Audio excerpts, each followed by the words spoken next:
एक लेवा एक देवा दूतम, कोई किसे का पिता न पूतम। ऋण संबंध जुड़ा एक ठाठा, अंत में सब बारा बाटा।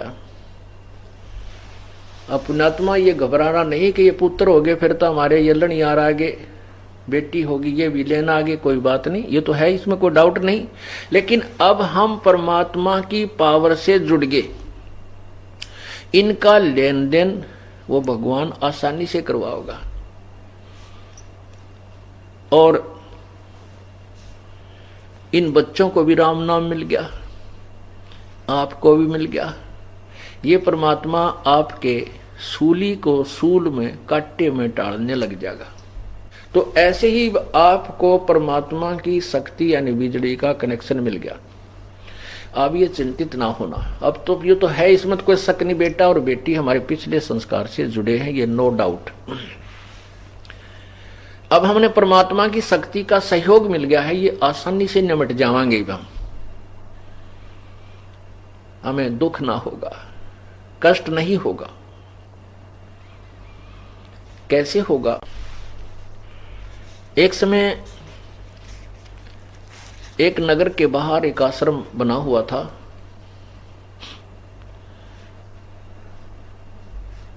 और उस आश्रम में एक संत आता था।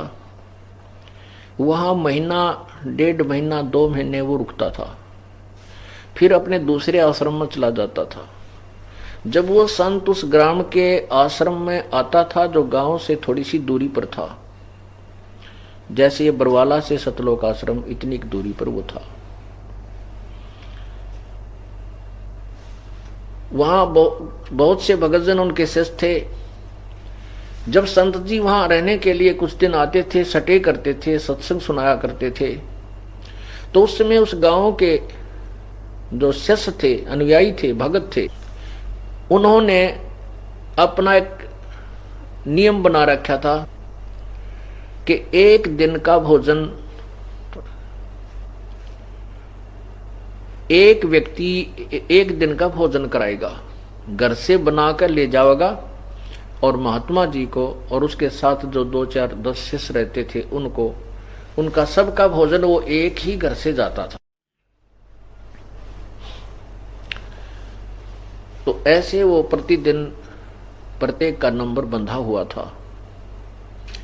एक दिन एक भक्तमती बहन का नंबर था,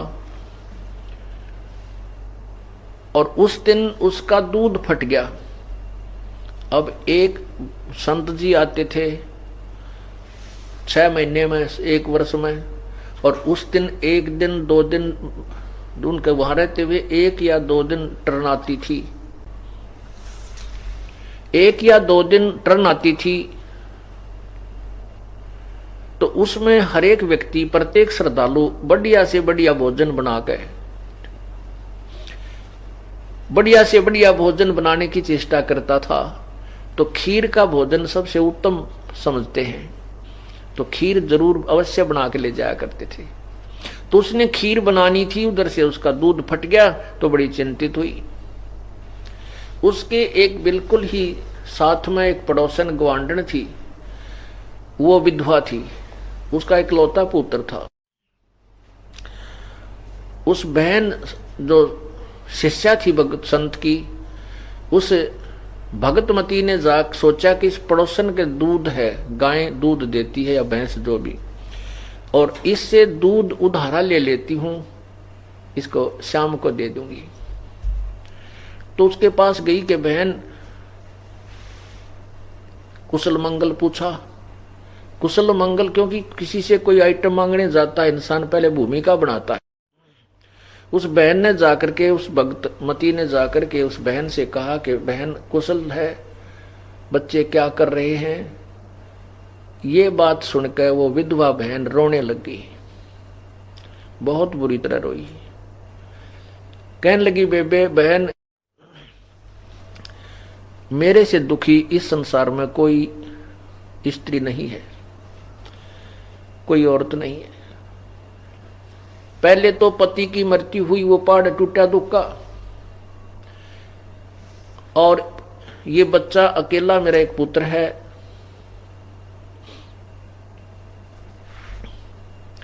तो मैंने ये सोचा था कि बच्चा भगवान ने एक बालक दे रखा है, इसको पाल पोस कर बड़ा कर दूंगी। इस उद्देश्य से मैंने दूसरी शादी भी नहीं कराई और ना ही किसी कर्तव्य में पीछे रही, यानी बच्चे को बहुत पिता वाला प्यार भी दिया मैंने। इसने जो भी मेरे से मांगा वो वस्तु जितनी संभव थी मैं इसको देती रही। और ये भी इसके कारण ये बिगड़ गया, जवान हो गया, अब घर से बाहर चला जाता है, मेरी एक बात नहीं मानता, ना बताइए रात ने किस टाइम आकर पड़ा है। और क्यों कहती हूँ तो जवान बेटा है, डर लगे कदे ऊक चूक ना कर जा, उल्टा बोलता है, कति कहे कि नहीं मानता, आज्ञा का पालन नहीं करता। सारी रात उसके दरवाजे की तरफ देखती रहती हूँ, भगवान कोई ऊक चूक ना हो जा। और ये निकम्मा शराब पीने लग गया। नो कहकर बहुत रोई। उस सत्संग में जाने वाली बहन ने कहा कि बहन तू एक बात मान मेरी, हमारे साथ सत्संग में चला कर, यूं तो तू रो रो कर मर लेगी, या सारा दिन यह बात तेरे मन में घूमती रहती है, आप मेरे साथ सत्संग में चला कर। वहां जाने से संत के आशीर्वाद से और वहां भक्तों से मिलेगी, बहन बेटियों से मिलेगी, तेरा मन कुछ परिवर्तन आएगा। तो वो लड़की कहती है कि वो जो लड़की विधवा थी वो कहने लगी, बहन मैं नहीं जा सकती तुम्हारे साथ, क्योंकि तुम्हारे सिर पे धनी है, तुम्हारे पति जीवित हैं, तुम्हें दुनिया कुछ नहीं कहेगी, और मेरे पति है नहीं, और मैं आगे संसर्ग में जाने लगी क्योंकि तुम रात्रि में भी जाते हो, तो जनता ना बने के जाने के मुंह बनावेगी, मेरा तो जीना आराम कर देंगी। तब उस बहन ने काफी समझाई कि वे देख मीराबाई थी, मीराबाई का पति मर गया था, फिर भी वो मंदिर में जाने से, अपनी पूजा से और मंदिर में जाने से रोकी नहीं। और यदि मीराबाई समाज ने देख के भक्ति ना करती तो आज ना जाने की कुतिया बनी फिर वो समाज से संघर्ष करके परमात्मा के मार्ग पर लगी रही, तो परमात्मा ने उसका सहयोग दिया। इसी प्रकार जो भक्त ईश्वर के मार्ग पर संघर्ष करता है उसके साथ भगवान रहेगा, अगर सच्चे दिल तो उसकी तरफ है, उसको बाधा नहीं आने देगा। ठीक है, थोड़ा बहुत संघर्ष जरूर हो जाता है। और कहा बहन अगर तेरे घर में कोई उकचूक होगी, तेरे बेटे की उकचूक होगी, ये समाज कुछ नहीं देगा तुझे। अगर तू अपने बच्चे की भी रक्षा चाहती है, तेरे यहाँ रोने धोने से कुछ नहीं होगा, संत शरण में चल।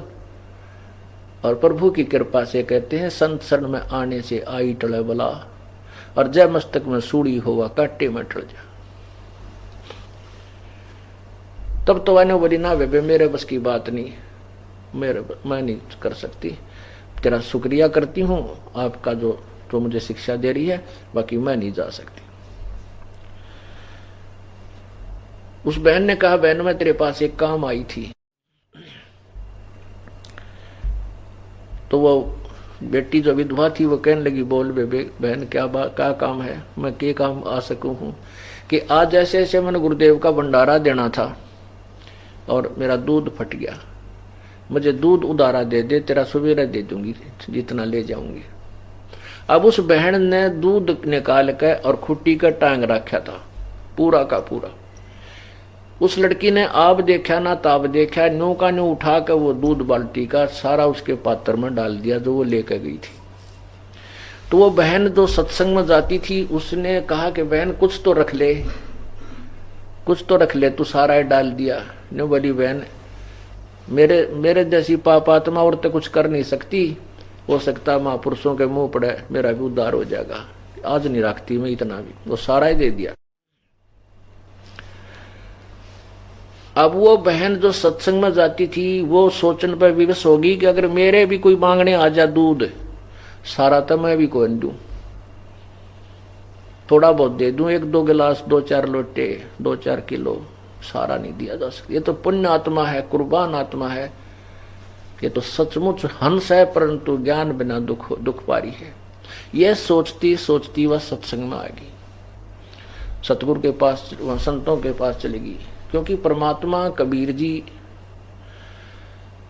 जब आते हैं अपनी आत्माओं को कुछ भक्ति मार्ग पर लगाए रखने के लिए, वो ऐसे गुप्त आते हैं वो ना तो अपना यथार्थ नाम बताते हैं, ना ठिकाना बताते हैं, और कहते हैं भाई मैं 6 महीने वहाँ मैंने 200-400 किलोमीटर दूर बता दी वहाँ मेरा आश्रम है, वहाँ रहता हूँ। फिर 500 और किलोमीटर दूर बताते फिर वहाँ रहता हूँ। वह कौन जा, पहले पुराने समय में कोई कन्वेंस साधन थे कोई ना कोई ऐसा टेलीफोन सिस्टम था, पूछ पाछ लें कितके रहे संत। तो ऐसे परमात्मा कल्याण करते फिरा करते थे। तो वो बहन जो सत्संग में जाती थी जिसका दूध फट गया था, वो बहुत विचार करती करती और संत का वो भोजन बना के लेगी, और मन में न्यू रख जाए वो बहन सत्संग में आ जाए तो उसका तो उद्धार होया पड़ा है। घनी अच्छी आत्मा है, बहुत पुण्यात्मा है। अब पुण्यात्माओं ऐसे पुण्य स्वरूप होता है। अब बहाना बना उस पुण्यात्मा का भोजन परमात्मा तक पहुंचा, उसका अन्न यानी उसका दूध भगवान को भोग लगा, संत भक्तात्माओं ने भी खाया, उससे उसका पुण्य कर्म जुड़ गया परमात्मा से, उसका लिंक रस्सा बंध गया उसके गले में माले काला। उस ऐसे धीरे धीरे उस बहन ने सोचा, प्रेरणा दी परमात्मा ने, उस सत्संग में जाने वाली बहन ने सोचा कि आज इस बहन के पास फिर चलती हूं, वहां जावे 1 घंटा बैठ के मालिक की चर्चा सुनावे। धीरे धीरे 2-3 दिन के बाद उस बहन का मन परिवर्तन हो गया जो विधवा थी। तो उसने एक दिन स्वीकृति देती, बहन मुझे भी ले चल एक दिन सत्संग में। तो वो बहन उसको लेकर के सत्संग में गई, परमात्मा के वचन सुने, उसने तो नाम ले लिया, उपदेश ले लिया। अब उपदेश ले लिया तो फिर उसने कहा कि बहन एक दिन मैं भी भंडारा करना चाहती हूँ, गुरुदेव का भोजन देना चाहती हूँ, मेरा भी नंबर लगवा दे।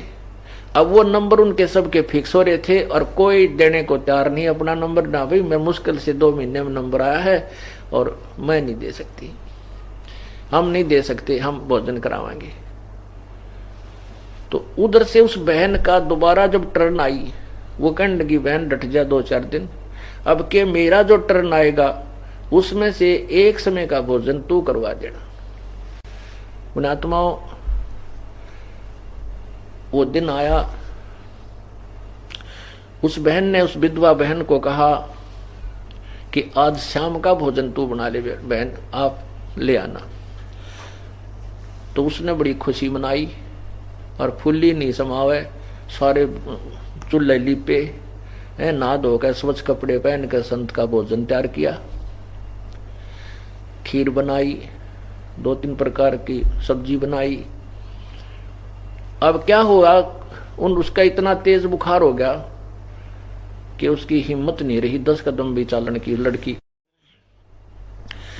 अब वो लड़की अपनी बदकिस्मत को, दुर्भाग्य को कोस रही है, हे भगवान मैं कितनी दुष्ट आत्मा हूं, हाथ पैर जोड़ के तो मैंने टर्न ली भगवान के भंडारे की, और आज यदि मैं ये भंडारा नहीं लेकर गई, वहां संत का भोजन नहीं पहुंचा सकी, तो आगे मुझे कोई भी अपनी ये टर्न नहीं मिलेगी, मुझे सौभाग्य नहीं प्राप्त होगा भविष्य में संत के भोजन कराने का। क्योंकि सत्संगी भाई बहन कहेंगे कहते हो तब हम भी गुरुजी भूखे रख दिए तने हैं और समय पर भोजन नहीं पहुंचा सकी, आगे तुझे टर्न नहीं मिलेगी। वो आप पर सोच रही है कैसा होगा, और कति हिम्मत नहीं, 10 कदम नहीं चल सकती, इतना तेज बुखार हो गया। और उसको ये मालूम था कि मेरा बेटा, पहली बात तो वो आवे को ना 12 बजे तो पहले, और आ गया तो वो क्या नहीं मानता। अब क्या होता है, अब क्या होता है कि उधर वो लड़का क्या था, वो चोरी करा करता, कि रोजाना माँ कहां से दे उसको शराब पीने के पैसे, वो चोरी करने लग गया, वो एक गिरोह में मिलकर। तो उसके साथियों ने, चोरों ने स्कीम बनाई कि भी आज रात ने राजा के महल में चोरी करांगे, और राजा की रानियां के ना 9-9 लाख के हार है भाई, एक हार हाथ लग गया ना, ओहो बस मौज माच जाएगी, कोठी बनावांगे, न्यू कर लेंगे, शादी करावांगे। वो शेख चिल्ली वाले उन्होंने अपनी खूब पुल बांधे।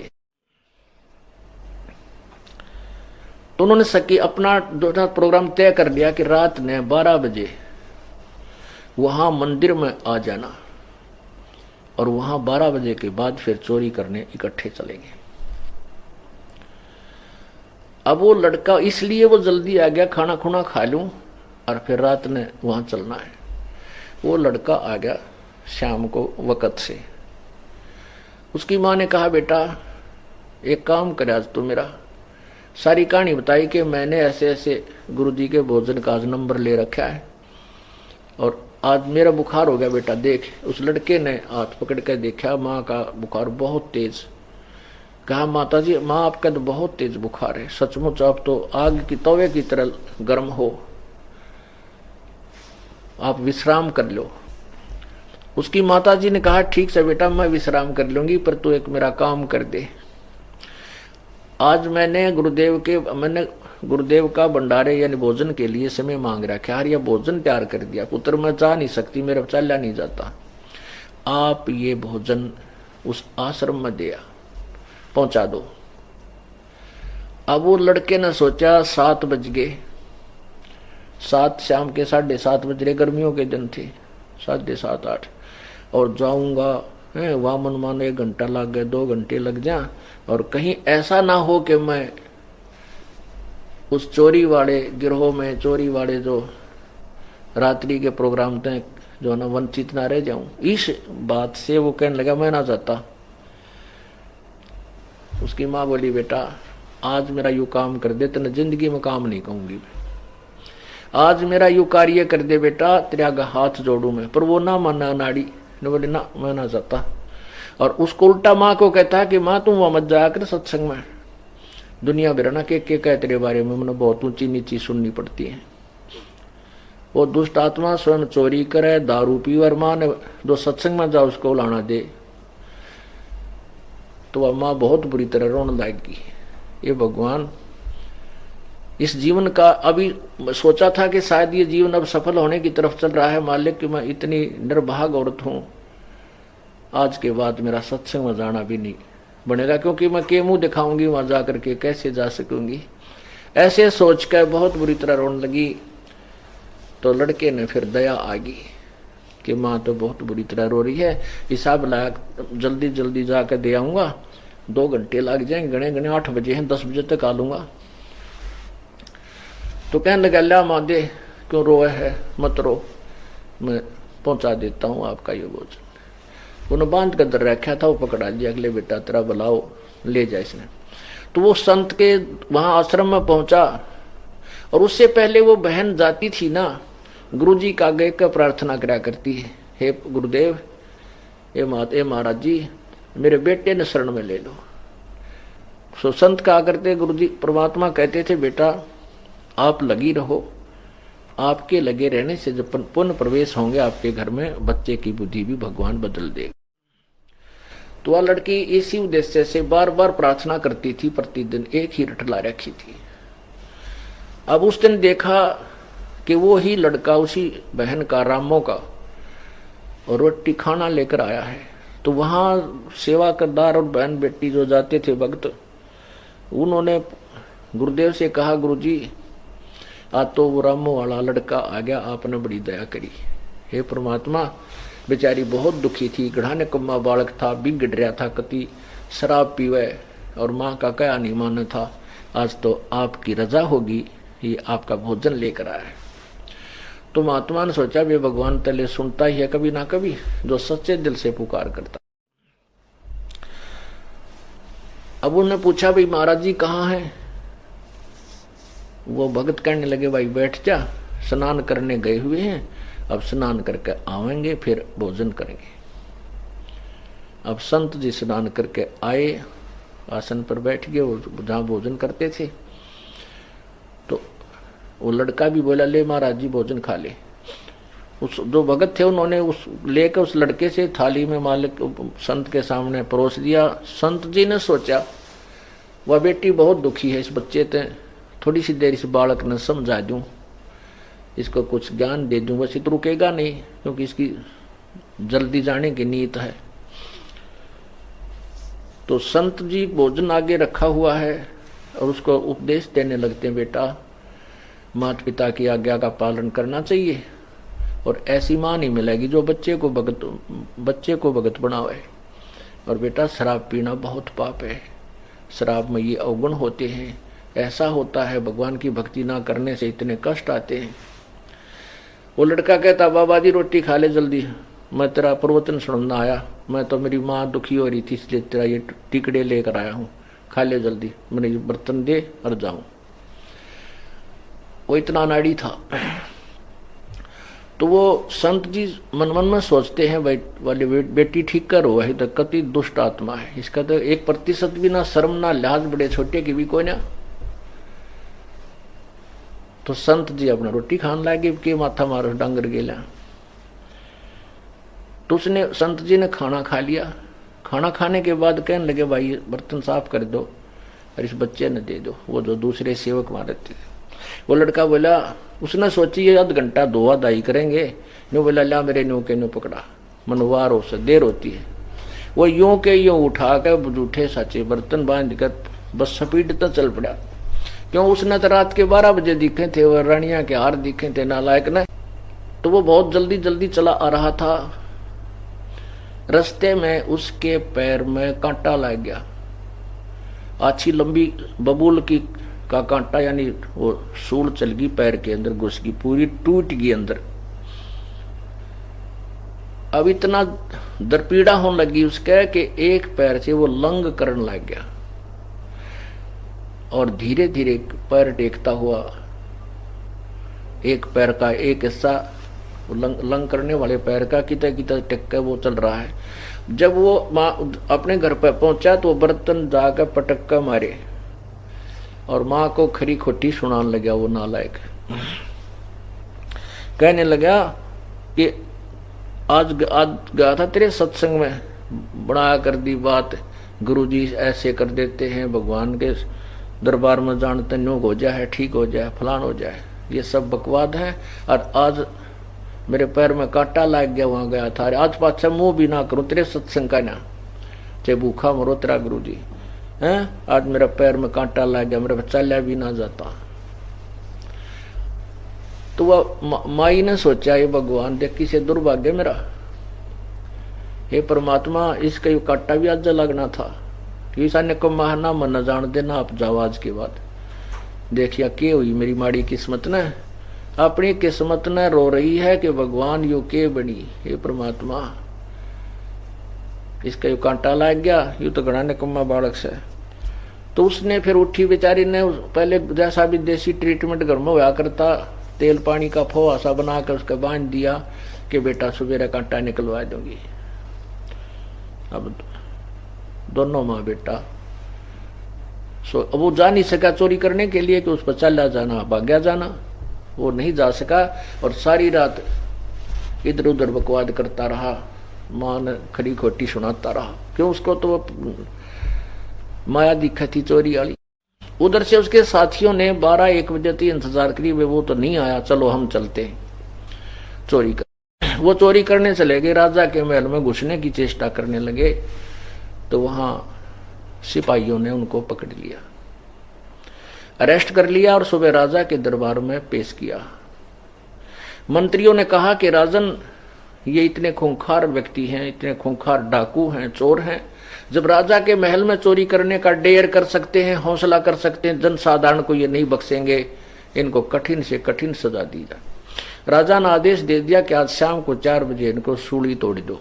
पहले सूली कैसे तोड़ते थे कि एक लंबा सा ताकूतार, एक सरिया सा होता था एक सूत का, और उसको ऊपर से बहुत पहना नुकीला भाले की तरह कर देते थे और एक लकड़ की चकली के ऊपर रख देते थे, उसको फिक्स कर देते थे, और उस चकली के ऊपर एक और गोल गोल सा चक्कर लकड़ का, उसके ऊपर व्यक्ति को बांध देते थे, ना तो उठ कर बाज ले, उसके ऊपर बांध देते थे, ऊपर वाले फट्टे पे बैठा देते थे चक्री, गोल गोल चक्री पे, और नीचे वाले में एक भाला कम से कम 3 फुट का वो लोहे का नीचे वाले पर होता था, उसको फिर ऊपर से छोड़ देते थे। तो वो चक्र पर बंधा हुआ एक सुराख होता था, वो सुराख नीचे आकर के में से उस भाला पार कर करके जो उसके ऊपर बांध रखा था वो व्यक्ति, उसके शरीर के नीचे से आर पार धीरे धीरे वो, क्योंकि वजन में वो नीचे आता और भाला वो जो सूली तोड़ा जाता था, वो जो सक्रिय सा था, वो भाला उसके अंदर से आर पार और शरीर में से सिर के मां से निकल जाता था ऊपर, और वो काफी देर चल्ला चल्ला कर बहुत देर में मरता था। ऐसे सजा दी जाती थी, सूली तोड़ा जाता था। इसको सूली की सजा कहा करते। उससे पहले उन्होंने क्या किया कि इसको, इन सभी को पूरे नगर में घुमा दो, इनका काला मुंह करो, और आगे एक ढोल बजाने वाला चलता था। वो एक किस्म का ढोल ऐसा होता था, उससे नागरिक समझ जाते थे कि आज किसी को सजा दी जाएगी, और उनको उस ढोल वाले के पीछे पीछे सैनिक लेकर चलते थे जिसको सजा देनी होती थी।